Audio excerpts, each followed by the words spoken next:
그러니까 여기 이제 학바위라는 곳이 버밀국사가 그 어머니 모친이 이 석천의 물을 마시고 낳은 아이라고 해서 아비 없는 아이, 아버지를 알 수 없다고 해서 아마 이 아이가 태어나자 이 학바위 쪽에 가서 버린 모양이에요. 그때 그 우물 얘기는 아까 했지만 결국 이제 아이를 여기로 포대기에 써서 학바위에 이제 뭐 놓았죠. 버렸다기보다는.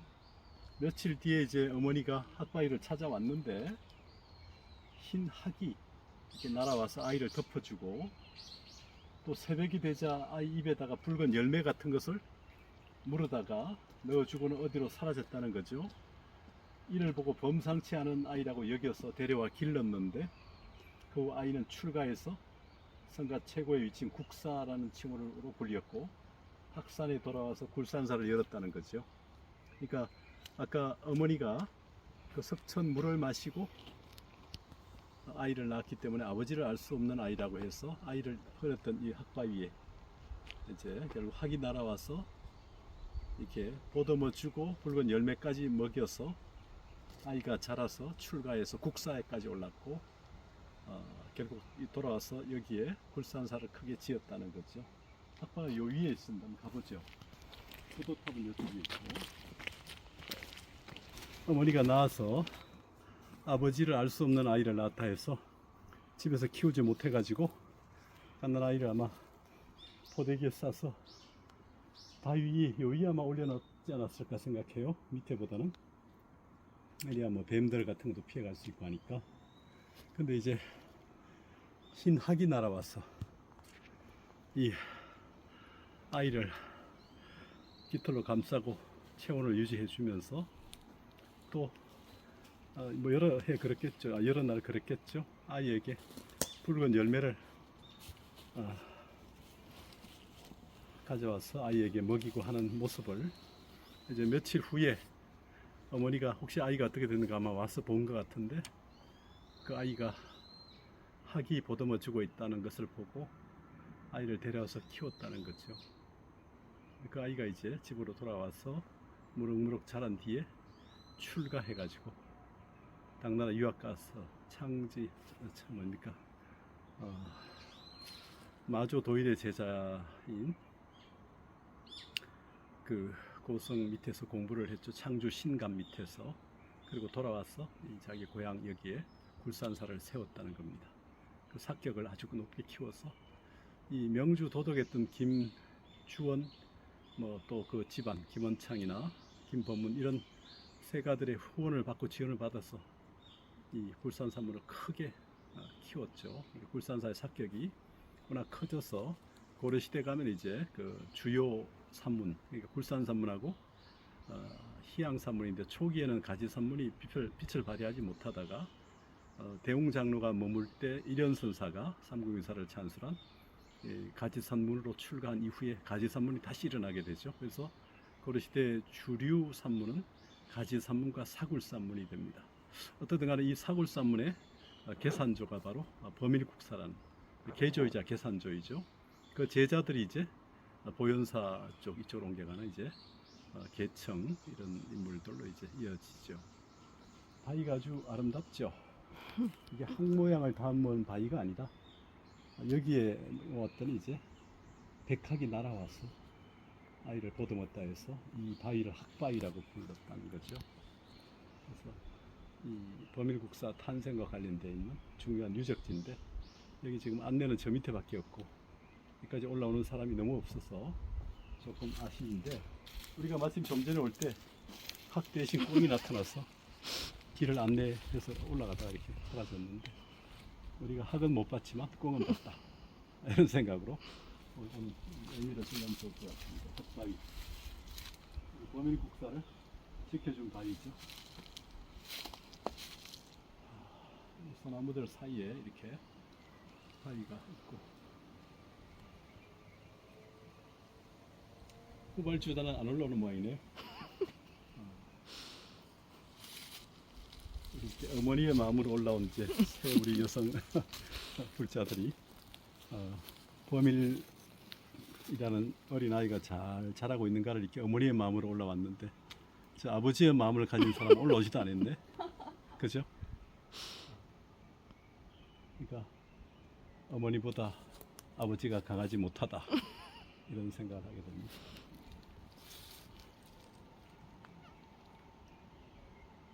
자, 또 내려가 볼까요?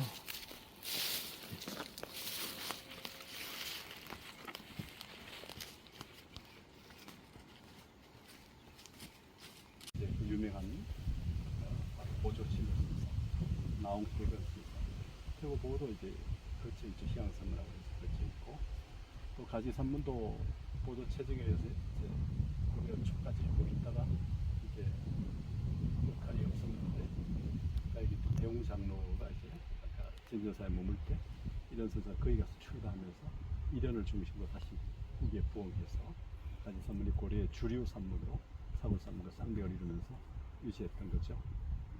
그러니까 여기 지금 성탑은 되게 부도탑, 뭐 우리 선사의 탑이기 때문에 부처님 사리 모시는 건 이제 불탑이라고 수도탑, 여기 이제 성탑이라고 해서 부도라고 하죠. 부도를 또 불탑을 얘기하는 용어도 있긴 합니다만은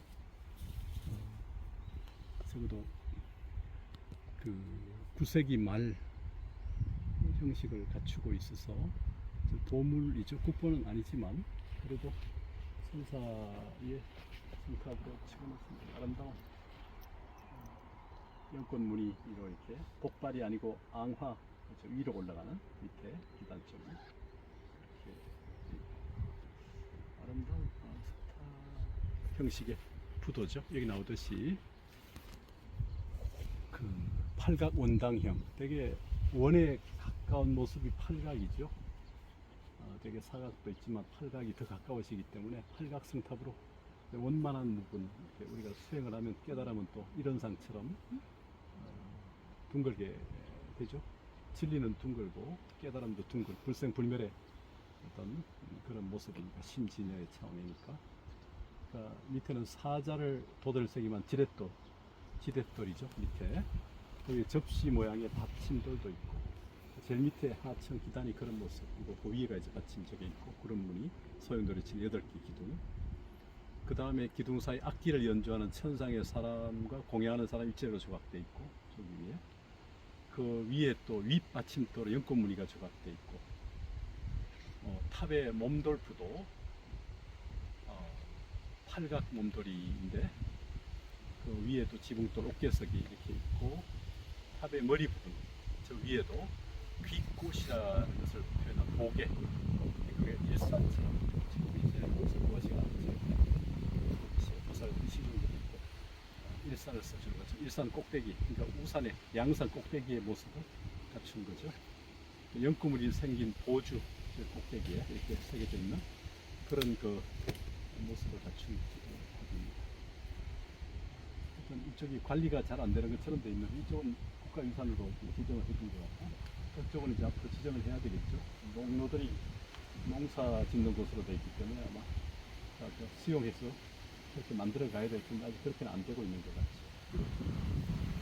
강릉에 이만한 그 산물이 있을 수 있는 것은 대남법이 있어야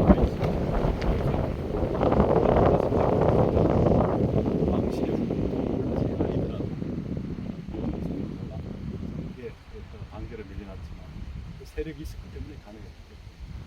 그 당시에 강릉이 그 당시에 엄청 대도시인가요? 그러니까 김주원 세력까지 가기 전에는 그렇게 크지 않았던 것 같은데 우리가 그 낙산사 그 기록나 한국사에 보면 강릉 명주 이쪽 그 같은 권역으로 해가지고 신라 왕족들의 그 방월이 그 조신의 꿈, 조신이 그 김원의 딸을 사랑해서 꿈속에 가는 법당 안에서 연불 하다가 갑자기 꿈속에서 김원의 딸과 결혼해서 아이를 5을 낳고 살다가 나중에 워낙 가난하다 보니까 구걸하러 다니다가 딸아이가 가서 개에게 물려 죽고 하나에 또 가다가 또 죽고 이렇게 하는 모습을 보면서 우리 여보 이렇게 살지 말고 각자 가서 아이들을 살립시다. 이렇게 해서 서로 합의하에 헤어지는 그 모습을 떠올리다가 갑자기 눈물을 흘리다가 잠이 깨잖아요. 법당 앞에서, 부처님 앞에서. 그 남가 일몽되게 하는. 근데 그때 김헌이라고 하는 저기 신라 왕실의 그 정계 안개였고, 그 세력들이 장원을 가지고 있었으니까 이쪽이. 그러니까 이쪽이 그래도 신라 왕실과 연결되는 중요한 곳이었죠. 네. 김조원 세력이 내려오면서 더 주요한 그게 됐죠. 명주라고도 하고 그 전에 이제 아슬라주라고. 아슬라주. 예. 그렇죠. 강주. 예. 그래서 거의 같은 권역으로 강주, 강릉. 지금 태백산 동쪽이어서 대관령. 여기가 이제 견자랐다가 이 대관령 터널 8개 뚫고 난 이후에 비가 많이 내린다 해서 강릉 사람들이 또 집합력이 대단해가지고 비가 오면 또 홍수가 나면 그걸 또 회복하기 위해서 서울 도시에 살던 사람들이 내려와서 봉사도 아주 적극적으로 하고 그리고 하여튼 강릉이 좀 특별한 도시죠. 옛날에 저 위에 말갈 또 저 위에 뭐 여진 이런 세력들 내려올 때 하나의 그 경계였기 때문에 김유신 장군이 말갈 세력을 물리쳐서 이쪽 지역에 원래 김유신 장군의 사당이 있고 김유신이 이쪽 지역에 대단한 그 신의 역할을 가지고 있었는데 범일국사가 이제 태어나서 이후에 여기에서 역할을 하면서 이제 김유신 장군의 역할이 범일국사로 대체되죠. 아, 교체. 예. 그러니까 5월 단오제 태백산 산신을 모시러 올 때 그 산신이 바로 범일국사 영정을 모시고 와서 그 산신의 대체 역할을 이제 범일국사 한 거로 지금 그렇게 이쪽 지역에서 이쪽 지역의 토속신 내지는 하나 정신적 지주 이런 역할을 범일국사가 지금 하고 있죠. 그래서 아까 저쪽에 비로자나불 형상이 얼굴이 다 가라져 있지만 마치 범일국사 이미지를 상징케 하는 그런 불상이죠. 고려초라고 되어 있지만 아마 신라말 고려초가 겹치니까 신라말로 볼 수도 있고 그렇죠. 또 내려가서 우리가 보현사, 그러니까 범일국사 제자들 두 사람 그쪽 관련된 보현사 잠시 들렀다 가죠. 부산선문화 국보랑 보물이 엄청 많아요. 많죠. 그 당시에 뭐 워낙 그 최고의 그 우리 신라문화, 불교 문화의 최고 수준이었고 그게 그대로 이 반영이 되죠. 왕의 국가의 명예에 의해서 부도가 세워지고 띠띠가 세워지고 또 비문이 써지고 당대 최고의 문장들에 의해서 그 시대가 가장 그 불교가 절정일 때 우리나라가 참 굉장했죠. 조선조 성리학 때 하고 다르죠. 고려까지만 해도 뭐 여성에게 재산 상속도 다 여성들이 말도 타고 개성에서 타니까 이게 허용이 됐던 시대니까 그리고 뭐 일체유성 시불성처럼 남녀 참여를 공식으로 얘기 안 하잖아요. 그럼 대유불성 내려가. 여기 소나무가 아주 멋지게. 예. 그 소나무 모습. 예.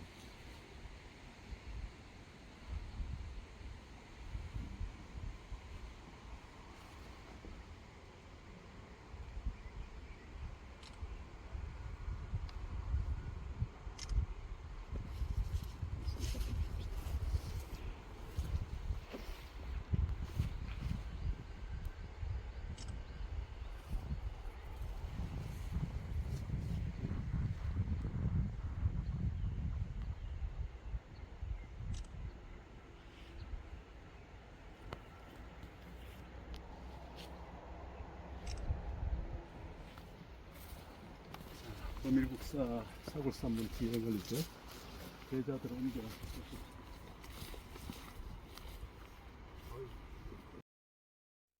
thank you